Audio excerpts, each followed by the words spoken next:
Vikings season 6 episode 18లో ఏం జరగబోతుందనే చూడబోతున్నాం. మన ఛానల్ని ఫస్ట్ టైం చూస్తున్న వాళ్ళు ఎవరైనా ఉంటే దీని ముందు సీజన్స్ అన్నిటినీ చూసి ఆ తర్వాత ఈ ఎపిసోడ్ని కంటిన్యూ చేయండి, అప్పుడే అర్థమవుతుంది. ఓకే, ఇప్పుడు ఈ ఎపిసోడ్ ఓపెన్ చేస్తే ఊబే వెతుక్కుంటూ వెళ్ళిన ఆ గోల్డెన్ ల్యాండ్ని చూపిస్తున్నారు. ఎక్కడ చూసినా చెట్లు పక్షులే ఉన్నాయి. దూరం నుండి చూసిన వీళ్ళు ఆ ఐలాండ్లోకి అడుగు పెడుతున్నారు. ఊబాతో ఇప్పుడు అక్కడ ఒక 10 మంది ఉన్నారు అంతే. ఒతయర్ అడవిలోకి వెళ్ళి కొన్ని నీళ్లు బెర్రీస్ ని తీసుకొచ్చి ఇచ్చాడు. ఊబా ఒతయర్తో మనల్ని ఏ దేవుడు ఇక్కడికి తీసుకొచ్చాడని చెప్పి మనం ఆలోచించాల్సిన అవసరం లేదు, దాన్ని ఆలోచించి మనం ఏం చేస్తాం చెప్పు అని చెప్పాడు. అందుకు ఒతయర్ మనం ఇక్కడికి వచ్చిన దానికి ఖచ్చితంగా ఒక కారణం ఉంటుంది అని చెప్పాడు.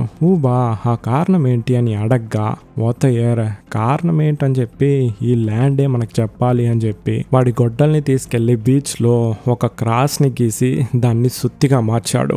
సో ఒతయర్ ఒక క్రిస్టియన్ ప్లస్ వైకింగ్ కదా, అందుకోసం క్రిస్టియన్ క్రాస్ ని థోర్ యొక్క సుత్తిని గీసి 2 దేవుళ్ళకి వాడు కృతజ్ఞతలు చెప్తున్నాడు. తర్వాత ఇక్కడ ఆల్ఫ్రెడ్ ఆర్మీ చించెస్టర్ కి వెళ్లే దారిలో ఒక బిషప్ ని మీట్ అయ్యాడు. ఇతని పేరు హాల్డాఫ్. ఇతని ఆర్మీ కూడా ఇప్పుడు ఆల్ఫ్రెడ్ ఆర్మీతో జాయిన్ అయ్యింది. అతను ఏం అడుగుతున్నాడంటే, రాజుగారు వైకింగ్స్ యొక్క ఆర్మీ ఎంత పెద్దది అని అడిగాడు. అప్పుడు ఆల్ఫ్రెడ్ కి కళ్ళు తిరుగుతున్నట్టుంది.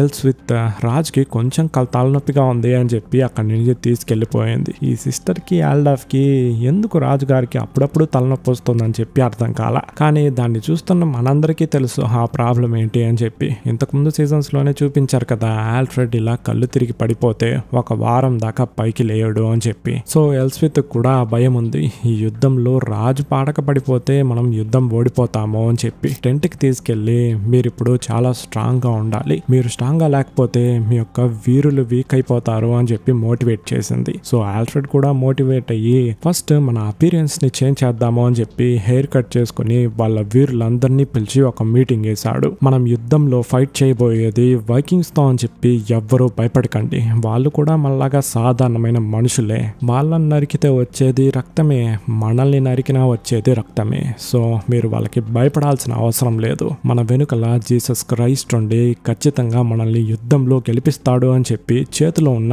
చెస్ కాయిన్ని చూశాడు. అక్కడ కట్ అయ్యి ఐవరు వాడు చిన్నప్పుడు ఆడుకున్న చెస్ ఆట గుర్తుకొచ్చింది. ఐవర్ ఆ ఆటలో ఆల్ఫ్రెడ్ కి చెక్ పెట్టాడు, కానీ ఆల్ఫ్రెడ్ దాన్ని ఎలా అవలీలగా ట్యాకల్ చేశాడో గుర్తొచ్చింది. మళ్ళీ వాళ్ళ వీరులను చూసి మనకిప్పుడు 2 ఆప్షన్స్ ఉంది.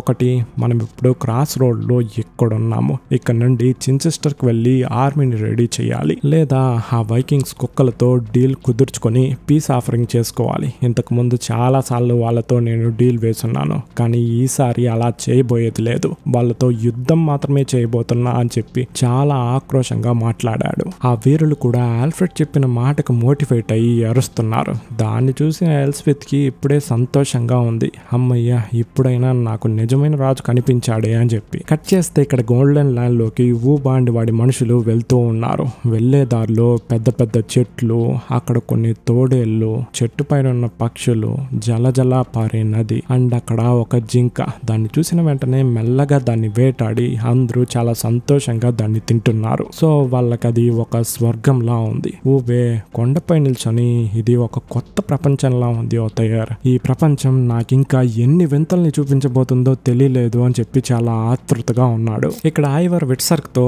నాకెందుకో ఈ యుద్ధంలో ఈ హెరాల్డ్ గాడు చనిపోతాడు అనిపిస్తుంది, కానీ ఎవరి చేతిలో అని తెలియలే. అందుకు విట్సర్క్, అయితే నీకు నార్వే మొత్తానికి కింగ్ అవ్వాలని కదా వాడు చనిపోయిన తర్వాత అని అడిగాడు. అందుకు ఐవర్, ఆ ఆశ నాలో లేదు, కానీ అయితే అందులో ఏం తప్పు ఉందని చెప్పు, నేను ఇంకా ఫేమస్ అవుతాను. మన నాన్న ఒకప్పుడు ఫేమస్ గా ఉండేవాడు, ఎక్కడ చూసినా రాగ్నర్ రాగ్నర్ రాగ్నర్ అని చెప్పి ఆయన పేరు మారుమోగిపోయేది, కానీ ఇప్పుడు ఆయన గురించి ఎవ్వరూ పట్టించుకోవట్లే, మర్చిపోయారు. అలా నన్ను కూడా మర్చిపోతారని చెప్పి నాకు చాలా భయంగా ఉంది. నేను ఇప్పుడు ప్రాణాలతో ఉన్నా కాబట్టి ఇంగ్లాండ్ లో, రష్యాలో, సిల్క్ రోడ్ లో నా గురించి మాట్లాడుకుంటున్నారు, కానీ అది సరిపోదు. మా నాన్న రాగ్నర్ చనిపోయినట్టు ఖచ్చితంగా నేను చనిపోతాను ఒక యుద్ధ భూమిలో. ఓడిని స్వయంగా దిగొచ్చి నన్ను తీసుకెళ్తాడు.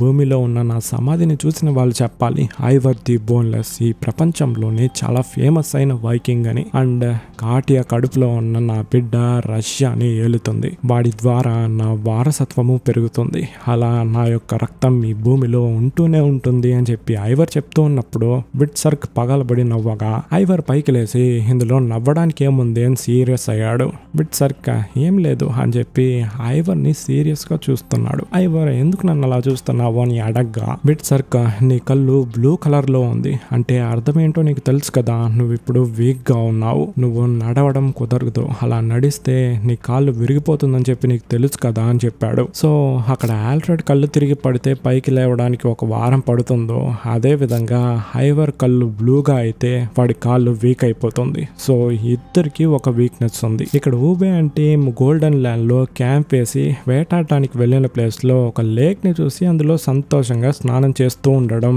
ఒకడు దొంగచాటుగా నుండి చూస్తున్నాడు. సో ఇక్కడ వీళ్ళు మాత్రం కాకుండా ఇంకెవరో కూడా ఉన్నారు. ఇక్కడ గుడిసె దగ్గర థోర్వికి మనల్ని ఎవరో గమనిస్తున్నారన్న ఫీలింగ్ వచ్చింది. తర్వాత ఊబే అక్కడికి వచ్చిందే మనం మన దేవుడికి సాక్రిఫైస్ చేయాలి, మనకి స్వర్గాన్ని ఇచ్చినందుకు అని చెప్పింది. ఆ రోజు రాత్రి ఒక పెద్ద పందిని వాళ్ళ దేవుడు థోర్, ఓడిన్, ఫ్రేయాకి సాక్రిఫైస్ చేసి ఇలాంటి ఒక గిఫ్ట్ ని మాకు ఇచ్చినందుకు కృతజ్ఞతలు చెప్పుకుంటున్నారు. తర్వాత ఊబే అండ్ వతయర్ తనిగా కూర్చొని మాట్లాడుతూ ఉన్నారు. ఊబే ఈ కొత్త ప్రపంచంలో మన దేవుళ్ళైన ఓడిన్, థోర్ ఉంటారా అని అడిగాడు. అందుకు వతయర్ మేబీ ఉండొచ్చు, కానీ వేరే రూపంలో వేరే పేరుతో ఉండొచ్చు అని చెప్పి వాళ్ళ దేవుడు జీసస్ ని చెప్తున్నాడు అనుకుంటా. తర్వాత రోజు వతయర్ ఆ అడవిలో వేటాడడానికి వెళ్ళినప్పుడు వాడికి ఒకటి దొరికింది. దాన్ని ఊబేకి చూపిస్తే ఇది ఎవరో చేతులతోనే తయారు చేసి పెట్టున్నారు, అంటే ఇక్కడ మనం కాకుండా ఇంకెవరో కూడా ఉన్నారు, కానీ వాళ్ళకి మనం ఇక్కడికి వచ్చింది పెద్ద డిస్టర్బెన్స్ గా కనిపించినట్లేదు. సో మనం వాళ్ళకి కొన్ని గిఫ్ట్ పెడదాము అని చెప్పి వాళ్ళ దగ్గర ఉన్న దువ్వెన, పూసలు, దేవుడి యొక్క బొమ్మలు, గొడ్డలి అన్నిటిని ఒక బండరాయిపై పెట్టి వెళ్ళిపోయారు. కట్ చేస్తే హెరాల్డ్ క్యాంప్ లో ఐవర్ కి సీర్ కనిపించి నువ్వు నన్ను క్యాటిగట్లో చంపావు, కానీ నేను చావలేదు, ఇప్పుడు జీవితానికి చావుకి మధ్యలో ఉన్నాను, నన్ను ఎవ్వరూ చంపలేరు అని చెప్పాడు. ఐవర్ సరే సరే నాకు ఫ్యూచర్ లో ఏం జరుగుతుందని మాత్రం చెప్పు అని అడిగాడు. అందుకు సీర్ నీకు ఫ్యూచర్ లో ఏం జరుగుతుందని నేను చెప్పానంటే దాన్ని నువ్వు మార్చడానికి ట్రై చేస్తావు, లేదా దాని దగ్గర నుండి పారిపోయి దేవుళ్ళకే తెలియని ప్లేస్ లో వెళ్ళి దాక్కుంటావు, నువ్వు ఎంత దాక్కుని పారిపోయినా జరగాల్సిందే జరుగుతుంది అని చెప్పిందే ఐవర్ అక్కడి నుండి వెళ్ళిపోయాడు. ఇక్కడ క్యాటిగట్ లో రష్ వైకింగ్స్ వస్తారేమో అని చెప్పి డిఫెన్స్ ని బిల్డ్ చేస్తున్నారు. గ్రేట్ హాల్ లో అక్కడున్న పెద్దలందరినీ పిలిచి డిఫెన్స్ ని ఎలా ఇంప్రూవ్ చేయాలి అని ఎరిక్ ని మధ్యలో పెట్టుకుని ఇంగ్రిడ్ వాళ్ళకి ఎక్స్ప్లెయిన్ చేసింది. ఇప్పుడు ఎరిక్ ఏం చెప్తున్నాడంటే నేను ఒక గుడ్డివాణ్ణి అయిపోయాను, నాకెందుకు ఇలా అయిందని చెప్పి దేవుళ్ళకే తెలియాలి, అండ్ ఇప్పుడు హెరాల్డ్ ఇక్కడ లేడు, నేనే కింగ్, రష్ వైకింగ్స్ ఇక్కడికి రాకముందే మనం డిఫెన్స్ ని బలపరచాలి, సో అందుకు సిటీ చుట్టూ కొన్ని టవర్స్ ని బిల్డ్ చేయాలి అని చెప్పాడు. అందుకు అక్కడున్న ఒకడు సో మేము కట్టే వారిని పెంచబోతున్నారని చెప్పి ఇండైరెక్ట్ గా చెప్తున్నారు అంతేనా అని అడిగాడు. ఎర్రిక్ మాట్లాడబోతూ ఉంటే మధ్యలో ఇంగ్రిడ్ దూరి నేను నిన్న ఒక న్యూస్ విన్నాను, డానిష్ వైకింగ్స్ ఉన్నారు కదా, వాళ్ళ దేశంలోకి ఒక క్రిస్టియన్ వచ్చి అక్కడున్న ప్రజల్ని రాజుని బ్యాప్టైజ్ చేసి క్రిస్టియన్ గా మార్చాడు. సో ఇకపై ఆ కింగ్ పాత దేవుళ్ళు ఓడిని మొక్కడు. ఇక్కడ మనకి రెండు ఆప్షన్స్ ఉంది, ఒకటి వాళ్ళందరినీ చంపాలి, కానీ వాళ్ళందరూ వైకింగ్స్ కాబట్టి మనం చంపము. రెండో ఆప్షన్ ఏంటంటే వాళ్ళందరినీ ప్రాణాలతో వదిలితే భవిష్యత్తులో వాళ్ళు ఖచ్చితంగా మనల్ని అటాక్ చేస్తారు, సో వాళ్ళు అటాక్ చేయడానికి వచ్చినప్పుడు మన ఊరికి డిఫెన్స్ ఉండాలి కదా, అందుకనే మీకు ఆ వరిని విధిస్తున్నాము, ఇప్పుడు చెప్పండి ఆ వరిని కడుతారా కట్టరా అని అడిగింది. వాళ్ళకు కూడా వేరే దారి లేకుండా సరే కడతామని చెప్పి ఒప్పుకుంటున్నారు. దాన్ని వింటున్న ఎర్రికి ఇప్పుడే కొంచెం కొంచెంగా అర్థమవుతుంది వాడి కళ్ళు ఎందుకు కనిపించకుండా పోయింది అని చెప్పి. ఈ ఇంగ్రిడ్ కి తను మాత్రం తనీగా ఈ దేశాన్ని పరిపాలించాలన్న ఆశ ఉంది, సో నాకు కళ్ళు కనిపించకుండా చేసి ఆటలో పచ్చిమిరకాయని చేసిందని చెప్పి అర్థమైంది. కట్ చేస్తే ఇక్కడ ఊబే ఆ బండరాయి పైన కొన్ని గిఫ్ట్స్ ని పెట్టున్నాడు కదా, వాటన్నిటిని మార్చేసి వేరే వస్తువుల్ని పెట్టున్నారు. అవన్నీ అడవి జాతి మనుషులు యూజ్ చేసే వస్తువుల్లా ఉన్నాయి. ప్లస్ అందులో ఒక బంగారం ఉండడం చూసి ఒకడు దాన్ని దాచిపెట్టుకుంటున్నాడు ఊబేకి చూపించకుండా. వీడి పేరు నాడ్. తర్వాత వీళ్ళ ప్లేస్ కి వచ్చిన నాడ్ దూరంలో మనల్ని ఎవరో గమనిస్తున్నారు అని చెప్పి ఊబేకి చెప్పగా ఊబే దాన్ని వెళ్ళి చూసేలోపు వాళ్ళు అక్కడి నుండి పారిపోయారు. సో వీళ్ళకి భయంగా ఉంది, వీళ్ళు ఎందుకు మనల్ని గమనిస్తున్నారు అని చెప్పి. ఇక్కడ ఇంగ్లాండ్ లో హాల్డాఫ్ అండ్ ఆల్ఫ్రెడ్ వాళ్ళ ఆర్మీని ముందుకు నడిపించి తీసుకెళ్తూ ఉన్న సమయంలో ఆల్ఫ్రెడ్ కళ్ళు తిరిగి కింద పడ్డాడు. ఎల్స్మిత్ ఏదైతే జరగకూడదు అనుకునిందో అదే జరిగింది. ఆ సిస్టర్ ఇందుకు మందులేవి లేవా అని అడిగింది. అందుకు ఎల్స్మిత్ మందులంతా ఏమీ లేవు, ఆయన కూర్చొని మనం తొందరగా కోలుకోవాలి అని చెప్పి ప్రేయర్ చేయడం తప్ప అని చెప్పింది. తర్వాత ఐవర్ పడుకోన్నప్పుడు విట్సర్క్ వచ్చి మనకు ఒక ప్రాబ్లం పడింది రా చూద్దు అని చెప్పి తీసుకెళ్లాడు. అక్కడికి వెళ్ళి చూస్తే ఆ కొండ కింద మంచు పేరకపోయి ఉంది. హెరాల్డ్ ఏదో పెద్ద ప్లాన్ చేసావు, ఆల్ఫ్రెడ్ ఆర్మీ ఇలా వెళ్తే పైన నుంచి కనిపిస్తుంది అని చెప్పి ఎప్పుడేం చేయబోతున్నావు అని అడిగాడు. అందుకు ఐవర్ కొంచెంసేపు ఆలోచించి వాళ్ళు ఖచ్చితంగా ఈ ప్రదేశాన్ని దాటి వెళ్లాల్సిందే, సో మనం ఆ అడవిలో వెళ్ళి వెయిట్ చేద్దాము అని చెప్పి అక్కడ ఉన్న వైకింగ్స్ అందరినీ ఆ అడవిలోకి దిగమని చెప్పేశాడు. కట్ చేస్తే ఇక్కడ గోల్డెన్ ఐలాండ్ లో అందరూ నిద్రపోతూ ఉన్నప్పుడు వొథైర్కి మాత్రం మెలకు వచ్చింది. వాడికి ఏవేవో అరుపులు వినిపించి తెల్లారేంత వరకు అక్కడే కూర్చుంటున్నాడు.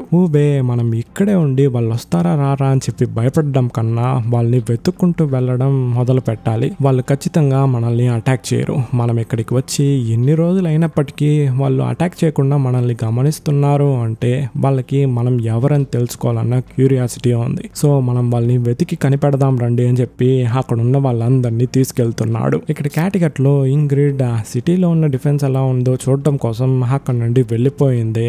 ఎర్రిక్ అక్కడ ఉన్న ఒక బానిసను పిలిచి, నీకు బానిసగా ఉండడం అస్సలు నచ్చలేదు కదా, సో నేను చెప్పిన పని చేసావంటే నీకు స్వతంత్రాన్ని ఇస్తాను. ఆ పని ఏంటంటే నువ్వు ఇంగ్రిడ్ ని చంపాలి అని చెప్పాడు. ఇక్కడ ఇంగ్లాండ్ లో ఆల్ఫ్రెడ్ ఇంకొక వారానికి కళ్ళు తెరవడం అనుకుంటే అప్పుడే మత్తులో నుండి పైకి లేసాడు. సో వీళ్ళ యొక్క ప్రయాణం స్టార్ట్ అవబోతోంది. తర్వాత ఐవర్ ఆ కొండలో నుండి అందరినీ కిందకి దిగమని చెప్పాడు కదా, సో అందరూ ఆ అడవిలోకి వచ్చేసారు. అక్కడ వాడు నడుచుకుంటూ వెళ్ళేటప్పుడు కాళ్ళు జారి కింద పడుతున్నాడు. అదే విట్సర్క్ చెప్పాడు కదా, ఐవర్ కళ్ళు బ్లూగా అయితే కాళ్ళు వీక్ అయిపోతుంది అని చెప్పి. సో విట్సర్క్ నువ్వు రెస్ట్ తీసుకోవాలరా అని చెప్తూ ఉన్నప్పుడు ఐవర్ వాడు కింద పడిన ఆ ప్లేస్ ని చూస్తూ వాడికి ఒక ఐడియా వచ్చింది. నాకు ఆ ఆల్ఫ్రెడ్ ని ఎలా గెలవాలని చెప్పి ఐడియా వచ్చేసింది అని చెప్పాడు. హెరాల్డ్ ఆ ఐడియా ఏంటి అని అడగ్గా ఐవర్ నేను వాళ్ళని కూడా నాలాగా కుంటి వాళ్ళని చేయబోతున్నాను అని చెప్పాడు. అక్కడ కట్ చేస్తే గోల్డెన్ ఐలాండ్ లో అడవి జాతుల మనుషుల్ని వెతుక్కుంటూ వెళ్లారు కదా,